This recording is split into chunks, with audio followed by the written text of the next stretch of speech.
Hello, Bachapadi. Welcome back to your channel Target 100, where we are trying to score 100 in social science.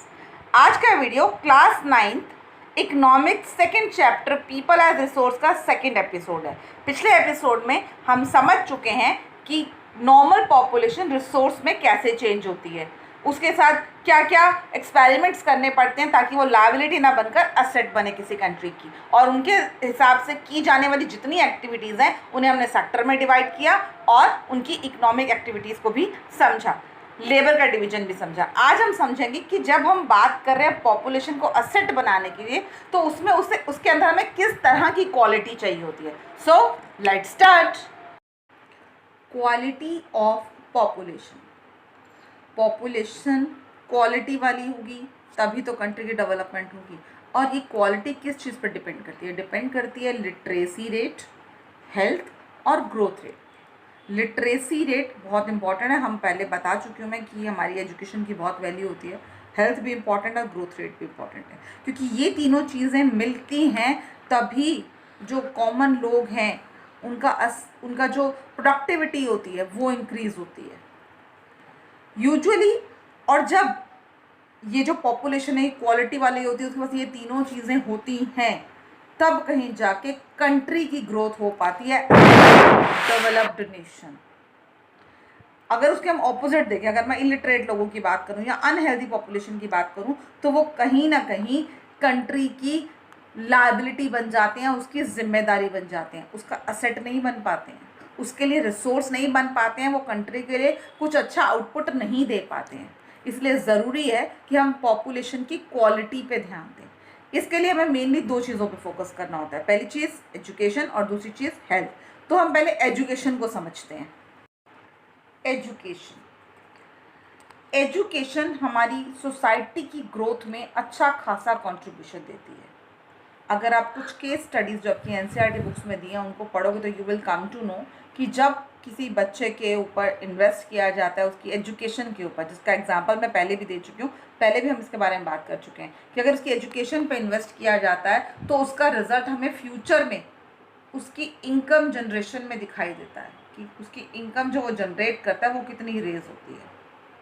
और अगर उसकी income raise होगी तो indirectly nation की income raise होगी, जिसका फ़ायदा डेफिनेटली कंट्री को मिलेगा ही मिलेगा। इसीलिए गवर्नमेंट का फोकस अब एजुकेशन पे बहुत ज़्यादा रहने लगे है। आपको पता है जब 1951 की बात हम करें, जब हमारे ऑलमोस्ट फर्स्ट इलेक्शन होने वाले थे, तो हमारे यहाँ पे जो लिटरेसी रेट था वो सिर्फ 18% था, सिर्फ 18%। अब कंडीशन बहुत इम्प्रूव हो चुकी है। नाउ 74% तो 2010-11 तक हो चुका था, और अब 2020 आ चुका। दैट डेफिनेटली ग्रोथ रेट और ज़्यादा हो चुकी है इस लिटरेसी में। ये सब क्यों हो रहा है? क्योंकि डेफिनेटली हम सब समझते हैं एजुकेशन का एक बड़ा रोल है नेशन की ग्रोथ में, और इसीलिए गवर्नमेंट ने एलिमेंट्री एजुकेशन पे बहुत ध्यान देना शुरू कर दिया है, खासतौर पे गर्ल्स की एजुकेशन पे। क्यों? क्योंकि यूजुअली ऐसा होता है, वैसे तो लोग एजुकेशन की वैल्यू को बहुत धीरे धीरे समझ पा रहे हैं, और अगर समझ पा रहे हैं तो कई बार पहला फोकस उनका घर के बॉयज़ की एजुकेशन पे होता है इंस्टीड ऑफ गर्ल्स। उसका भी उनका अपना एक रीज़न है। कई बार उनके पास रिसोर्सेज की इतनी कमी होती है कि वो उसे इन्वेस्ट ज़्यादा कर ही नहीं सकते, तो वो मेनली बॉयज़ पे इन्वेस्ट करते हैं क्योंकि वो उन्हें अपना फ्यूचर समझते हैं। इसीलिए गवर्नमेंट ने ये स्टेप उठाया कि वो उन्होंने एलिमेंट्री एजुकेशन को धीरे धीरे कंपलसरी कर दिया। Till 14 years of the age education जो है वो कंपलसरी कर दी गई है। इसके लिए उसने कई तरह के स्कूल्स खोले। अभी रिसेंटली हम नवोदय स्कूल्स के नाम सुनते हैं, ये उसी एलिमेंट्री एजुकेशन का हिस्सा हैं। इसके साथ ही इन्होंने स्कूल में वोकेशनल स्ट्रीम्स की शुरुआत भी करी, ताकि स्कूल एजुकेशन के साथ साथ उनका स्किल डेवलपमेंट भी हो सके। ये बहुत ज़रूरी था, बहुत ज़्यादा ज़रूरी था। क्यों? क्योंकि कई बार ऐसा भी देखने में आता है कि आप एजुकेटेड तो हो, आपने 8th तक की एजुकेशन ले ली, 10th की ले ली या 12th की भी ले ली, but you are still not able to do anything like that जिससे आपकी अर्निंग हो सके। तो वोकेशनल स्ट्रीम जो है उसमें काफ़ी हेल्पफुल रहती है। अगर गवर्नमेंट के एफर्ट्स को समझें तो हम इस चीज़ से समझ सकते हैं कि उन्होंने अपनी जीडीपी का कितना % शेयर वो एजुकेशन पे खर्चते हैं। अगर जीडीपी के हिसाब से समझें तो 0.64% इंडिया की नेशनल जीडी जो भी जीडीपी होती है उसको 1951-52 में स्पेंड किया जाता था एजुकेशन पे। 2013-14 आते आते ये एक्सपेंडिचर 3.33 हो गया। कई बार से छोटा मोटा डिक्लाइन भी देखने में आता है, जैसे रिसेंटली थोड़ा सा हुआ। उसका एक वजह ये भी कि अब हम लिटरेसी को तो काफ़ी हद तक अचीव कर चुके हैं। जैसे कि मैंने अभी बताया 18% था 1951 में, 74% था 2010-11 में, और अभी तो और इंक्रीज हो गया होगा। लेकिन ये लिटरेसी सबके लिए एक जैसी नहीं है, हालात खराब हैं अभी भी। अगर आप मेल और फीमेल की लिटरेसी को कंपेयर करोगे तो males are more literate than females. Urban areas में मेल्स आर 16.6% हायर, उनकी जो लिटरेसी रेट है वो फीमेल से रहती है। और अगर रूरल एरियाज की बात करूं तो about 16.6% higher than females. States wise compare करें तो उसमें भी डिफरेंस है। केरला का जो लिटरेसी रेट है अबाउट 94% है, जबकि बिहार सिर्फ 63% पे है। यानी कि हर स्टेट का लिटरेसी रेट अलग अलग है। जब हम पूरे स्टेट्स का एवरेज निकालते हैं तब जाके ये वाला रेशो आया था 74% 2010-11 में। हालांकि कंडीशंस को इम्प्रूव करने की कोशिश की जा रही है, बट उसके बावजूद कहीं ना कहीं अभी कमी छूट रही है। बहुत सारे नए स्कूल्स बनाए गए, लेकिन अगर उन सभी स्कूलों की कंडीशन देखी जाए तो हम सबके अंदर ये नहीं कह सकते कि क्वालिटी एजुकेशन प्रोवाइड हो रही है या क्वालिटी इंफ्रास्ट्रक्चर है। बट स्टिल इट स्टार्टेड, काम हो रहा है एजुकेशन पर। इसी के लिए गवर्नमेंट का एक एफर्ट था सर्व शिक्षा अभियान, जिसके हिसाब से उन्होंने 6 to 14 ईयर्स की एज के लिए एलिमेंट्री एजुकेशन को कंपलसरी कर दिया था। इसके अलावा उन्होंने और बहुत सारे एफर्ट किए, जैसे मिड डे मील जैसी स्कीम बनाई गई। इस मिड डे मील स्कीम का फोकस क्या था? आपको पता है मिड डे मील क्या होता है? मिड डे मील क्या होता है, जो गवर्नमेंट स्कूल्स होते हैं या इस तरह की जो ऑर्गेनाइजेशन है जहाँ पे एजुकेशन यानी एलिमेंट्री दी जाती है, वहाँ दिन में एक टाइम का फूड इन्हें प्रोवाइड कराया जाता है। This is known as mid day meal. ये स्कीम जो उन्होंने स्टार्ट की उसके दो मोटिव थे। एक था टू एनकरेज अटेंडेंस और दूसरा था टू इम्प्रूव न्यूट्रिशन। यूजुअली क्या होता है कि लोग स्कूल में अपने बच्चों को इसलिए नहीं भेजते थे, उन्हें लगता था हम खाना पीना तो बच्चे को दे नहीं पाते तो पढ़ाएंगे क्या। तो मिड डे मील के बहाने एक तरह से उन्हें अट्रैक्ट किया जा रहा था कि वो स्कूल आएँ। पेरेंट्स कई बार इस लालच में बच्चे को भेजते थे कि एटलीस्ट एक टाइम का खाना उसे वहाँ मिलेगा। और गवर्नमेंट को इसमें दो फायदे नज़र आते थे कि एक तो उनकी एजुकेशन पे काम होगा, दूसरा उन्हें न्यूट्रिशन वैल्यू दी जा सकेगी। इसके अलावा गवर्नमेंट ने और बहुत सारे एफर्ट्स उठाए हैं कि कई आप अगर if you are knowing about this, तो गवर्नमेंट स्कूल्स में क्या होता है, जो पुअर सेक्शन से आने वाले स्टूडेंट्स हैं जो अफोर्ड नहीं कर सकते हैं, उनके लिए even free uniform, free books, everything is provided free of cost. सिर्फ रीज़न क्या है? क्योंकि हम एजुकेशन पे फोकस करना चाहते हैं। इसके अलावा जो हायर एजुकेशन होती हैं 18 ईयर्स लेके 23 ईयर्स ऑफ द एज के लिए जो एजुकेशन होती है उसके ऊपर भी गवर्नमेंट काम कर रही है। यूनिवर्सिटीज़ इंक्रीज़ की जा रही हैं, कॉलेजेस इंक्रीज़ किए जा रहे हैं, जहाँ पे स्किल डेवलपमेंट की बातें भी होती हैं, हायर एजुकेशन की बातें होती हैं, वो काम पे भी गवर्नमेंट फोकस कर रही है। धीरे धीरे उसके ऊपर भी काम हो रहा है। अब दूसरा इंपॉर्टेंट फैक्टर था हमारा हेल्थ, क्वालिटी ऑफ पॉपुलेशन बनाने के लिए। सिंपली हेल्थ एक ऐसी चीज़ है जो इंसान को उसका पोटेंशियल और एबिलिटी बताती है। मान लो आज तुम बीमार और टीचर ने कह दिया 15 क्वेश्चन कर रहे हैं, तो क्या तुम कर लोगे? हो सकता है ना हो पाए, कोशिश करो तो शायद 4-5 कर लोगे, लेकिन 15 तो नहीं कर सकते। लेकिन अगर आप फिट हो तो जैसे तैसे आप खत्म कर ही दोगे।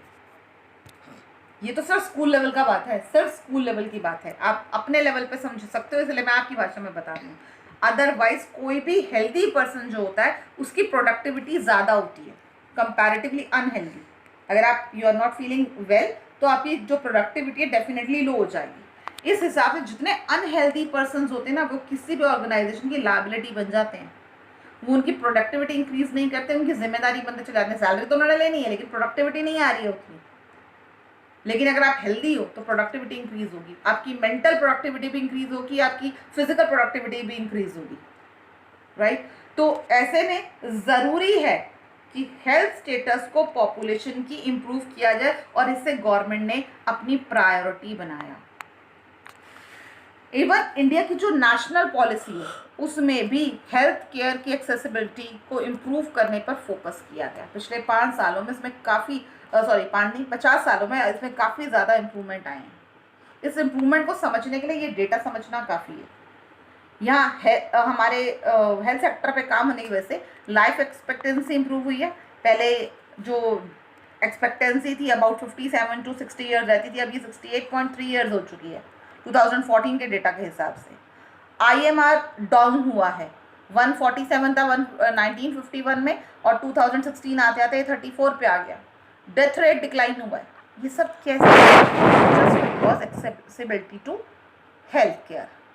अब आप कहोगे मैम ये होता क्या है, ये लाइफ एक्सपेक्टेंसी से मतलब क्या है? लाइफ एक्सपेक्टेंसी का मतलब होता है एवरेज एज।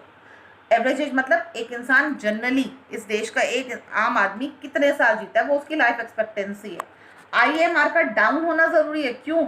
IMR है क्या? Infant mortality rate. इन्फेंट जिनकी एज 1 साल से कम होती है, तो यानी इन्फेंट मोर्टालिटी रेट क्या हुआ? यानी 1 ईयर से कम एज के कितने बच्चे पर 1000 बच्चों पर मर जाते हैं, उसे इन्फेंट मोर्टालिटी रेट कहते हैं। तो ये जितने डिक्लाइन होगी वो उतना ज़्यादा शो करेगा कि हेल्थ पे कितना फोकस हो रहा है। ऐसे डेथ रेट डिक्लाइन हो रही है। डेथ रेट मतलब क्या? पर 1000 पीपल पर कितने लोग मर जाते हैं, वो डेथ रेट होता है।